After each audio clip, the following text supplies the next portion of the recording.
দর্শক, দেশের বিভিন্ন এলাকায় সম্প্রতি বেড়ে গেছে বিদ্যুতের মিটার পুড়ে যাওয়ার ঘটনা। এতে শুধু গ্রাহক নয়, বিদ্যুৎ সরবরাহ ব্যবস্থাও মারাত্মকভাবে ক্ষতিগ্রস্ত হচ্ছে।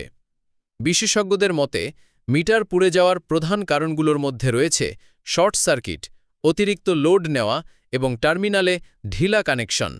শর্ট সার্কিট হলে হঠাৎ করে প্রচুর কারেন্ট প্রবাহিত হয়, যা মিটারের ভেতরের সার্কিট নষ্ট করে দেয়।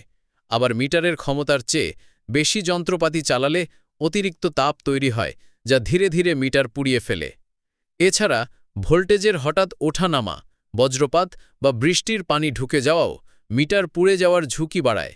বিশেষ করে খোলা জায়গায় বা রোদে স্থাপিত মিটার বেশি ক্ষতিগ্রস্ত হয়।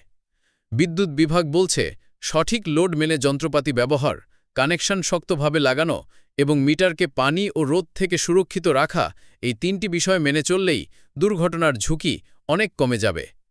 সতর্ক ব্যবহার শুধু মিটারকেই দীর্ঘস্থায়ী করবে না, বরং হঠাৎ বিপদ থেকেও আপনাকে এবং আপনার পরিবারকে রক্ষা করবে।